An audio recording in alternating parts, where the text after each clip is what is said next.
Assalamu alaykum qarindoshlar, qanday ahvolinglar? Men Amerikadan doktor Mehmet deyman. Men bugun shu Xitoydan tarqalgan vabo to'g'risida ba'zi yangi uchurlarni sizlar bilan o'rtoqlashish bilan birga o'zimninki navbatdagi ahvol to'g'risidagi ba'zi ko'z qarashlarni sizlar bilan o'rtoqlashmoqchi. Ko'pinchimizning xabari olgandagidek, hozir bu Xitoydan tarqagan vabo 200 ga yaqin davlatga tarqab, shu Xitoy sirtida 380 mingdan ortiq odamning yo'qolishini keltirib chiqadi. Bu son har kuni uzluksiz o'zgarib turyotidi.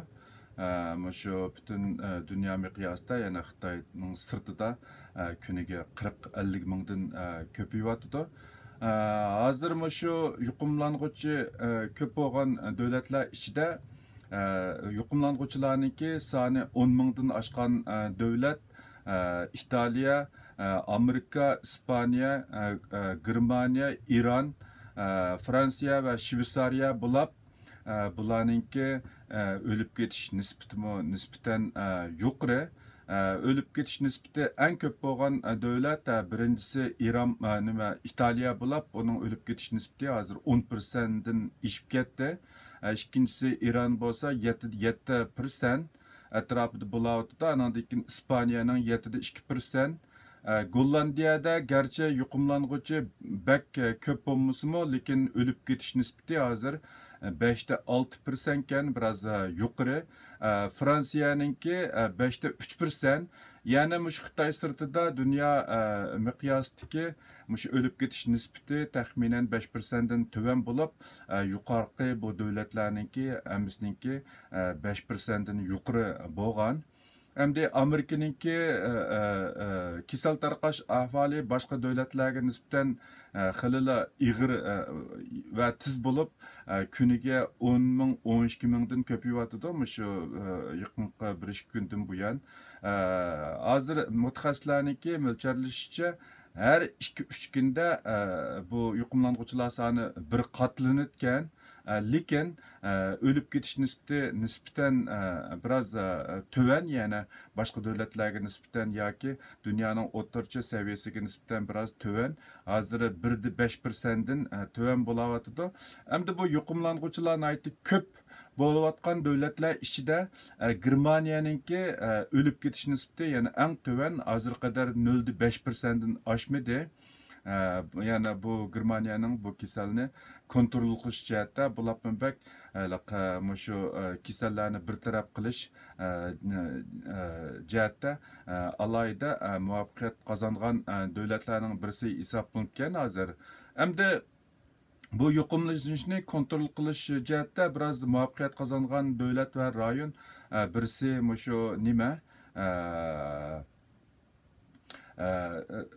Janubiy Koreya, andan keyin Tayvan, Singapur deb qarayotgan. Hozir bu bir qism davlatlarmi shu davlatlarningki qo'llangan usullarni qo'llanish oldida qo'llanish jihatda ba'zi tadbirlarni qo'llanayotdi. Albatta bu yuqorida deb o'tgan hamda Tayvan bilan Singapur kichik bir rayon bo'lg'achqa, uni hamda ma'muriy jihatdan kontrol qilishmi biroz oson bo'lsa kerak. Lekin cho'ng davlatlarning ichida bundaq bu kichik davlatlar qo'llangan siyosatlarni aynan qo'llanish biroz qiyin. Şu Amerika'nınki nimasiga kelsak, hozir hamda men yuqorida deb o'tgandagidek oldimizdagi haftalarda garchi Italiyaninki kundalik yuqumlangan soni eng yuqori bo'lsa-mu, 1-2 kundan buyon Amerikaninki yuqumlanish soni Italiyadan oshib ketyotidi. Balki shu 2-3 kun ichida umumiy sonmi nimadan Italiyadan oshib ketishi mumkin. Chunki har 2-3 kunda shu yuqumlanuvchilar soni bir qatlangan Amerikada.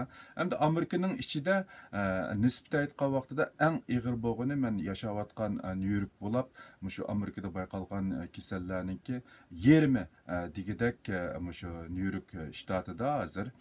Endi bu yuqorqi shu yuqumlanish ig'ir bo'lgan davlatlarningki ichidagi yuqumlanuvchilar sonini shu davlatniki nupusi bilan nisbatlash turgan vaqtida eng ig'ir bo'lgan davlat ya'ni Yevropadagi Luksemburg bo'lib, bu davlatda har 450 adamning ichida bir adam yuqumlangan, ya'ni shu Yevropada eng ig'ir bo'lgan davlat, ya'ni nupus bilan solishtirgan vaqtida.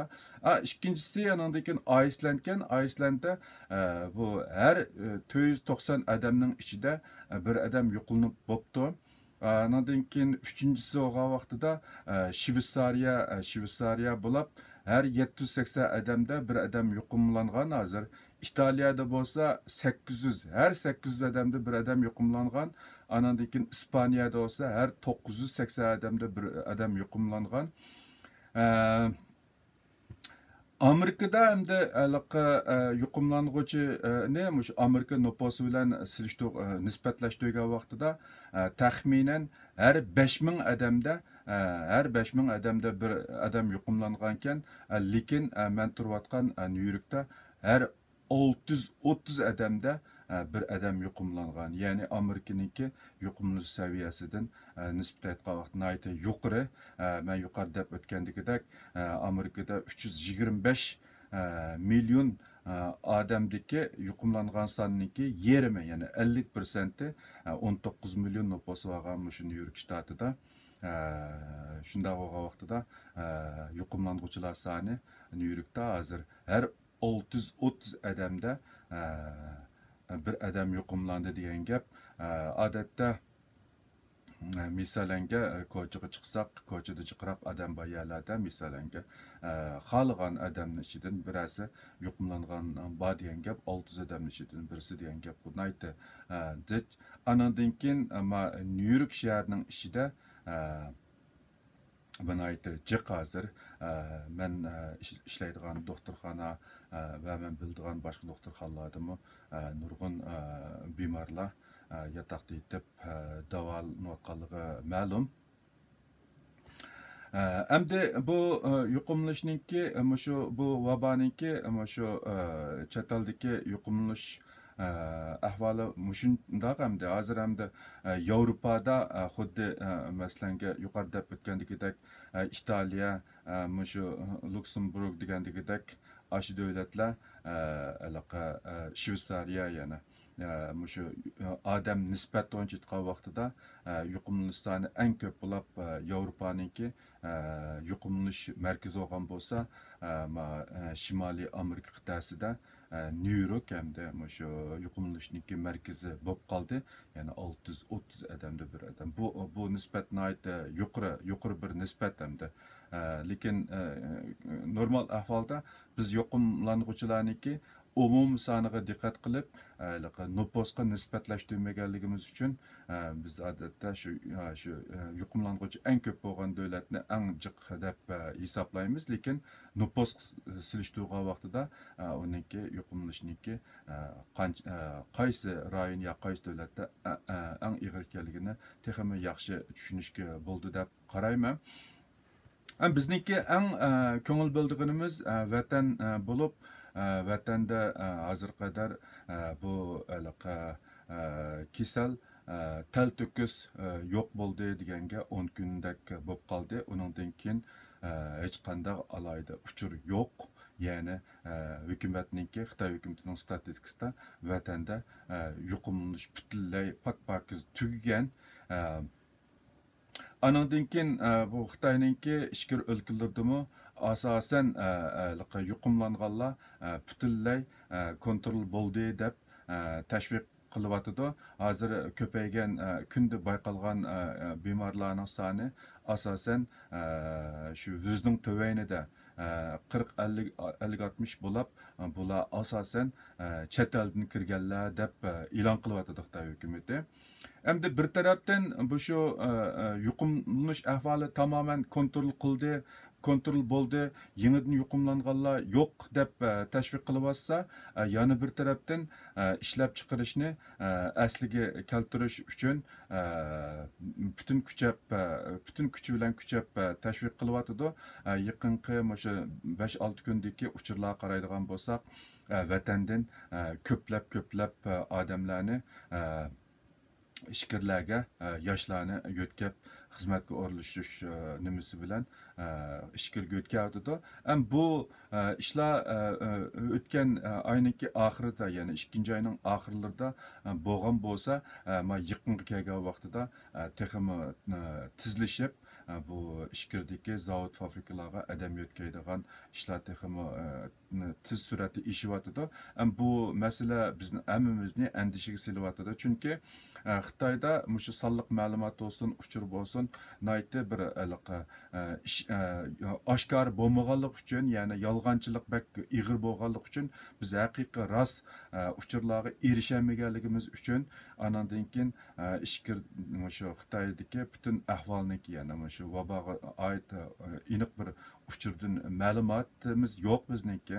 Shunda bo'lgandan keyin bu vatandan ishkirga o'tkab berayotgan insonlarimizniki sog'lomlikqa bizni alayda andish qiladi, andish qildirdi. Ya'ni bu jihatda hamda bu nima uchun Xitoy hukumati bir tarafdan bu kasalni tamoman kontrol qildik deb e'lon qilib, yana bir tarafdan bu ishlab chiqarishni va maktabni asliga keltirishga shuncha tez oldirab ketadi degan vaqtida meningcha yana bu bir tarafdan o'sha jamiyat muqimligi, ya'ni andishini tugutib jamiyat muqimligini birinchi o'ringa qo'yish bo'lgan bo'lsa, yana bir tarafdan shu xalqaroniki mushu kasal bilan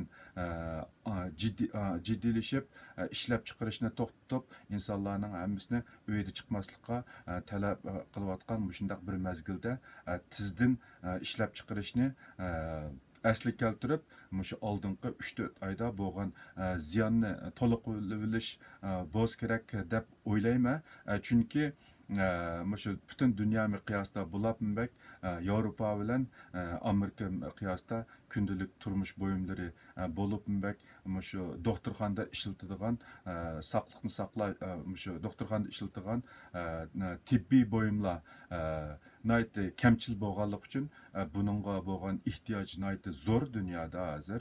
Mayli maska bo'lamdi, mayli daka bo'lamdi, yoki bo'lmasa mushu palay shpris degandek mushu tibbiy mahsulotlar, doktorxonada ishiladigan mahsulotlar aslida ko'p qismi Xitoydan keladi. Hozir hamda Xitoy oldingi 3 oydagi ishlab chiqarish ig'ir ta'sirga uchrash tufaylidan dunyo miqyosida bu mahsulotlarga bo'lgan ehtiyojni oshgan. Mening qarashimcha, shu Xitoy hukumati shu tizdan ishlab chiqarishni asli keltirish orqali shu xalqaroda ehtiyojli bo'lgan mahsulotlarni ishlab chiqarib oldingi 3 oyda bo'lgan ziyonni to'liqlash bo'lishi kerak deb o'ylayman.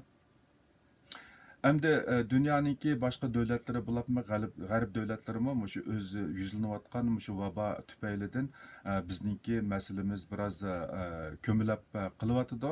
Hamda biz o'zimizningki sog'lig'imizga alohida ko'ngil bilib, o'zimizni mush kasaldan qanday qo'g'dinishga tayyorgarlik qilish bilan birga yana bu vatandagi xalqimizni ahvolini dunyo sahnasiga qaytadan ko'tarib chiqishni hargiz unutilib qolmasligimiz kerak. Bu butun dunyoda bu Xitoydan tarqalgan bu kasal tufaylidan bir xil andisha va qo'rqinish shakllanayotgan vaqtida biz mush fursatdan foydalanib bizningki nurg'un yillardan buyon shunday bir andisha ichida yashaganligimizni kuchab tashviq qilsak, balkim xalqaroniki diqqatini tortishimiz mumkin deb qarayman. Shu hozirgi bu vaboninki tarqalish ahvoli hamda mayli xalqaro bo'lsin, bizning vatan ichidagi bo'lsin, yuqorqidek hamda men deb o'tgandagidek vatandagi ishonchli uchurlarga erishaolmaganligimiz uchun faqatla ba'zi narsalarni o'zimizniki taxminiy qiyoslarga asosan ba'zi ko'z qarashlarni o'tirib qo'yishga majbur bo'ldik. Bu haqda balkim nurg'un qarindoshlarmi uchur egallashga tirishayotgan bo'lsa kerak. Bugun shu meningki o'ylaganlarimni sizlar bilan mishaqacha o'rtoqlashay. Men yana yangi uchurlarga erishsam yoki ba'zi qarindoshlarning bilish zarur deb qaragan ba'zi uchurlar bo'lsa, men yana o'rtoqlashib turman. Ko'rganinglarga rahmat.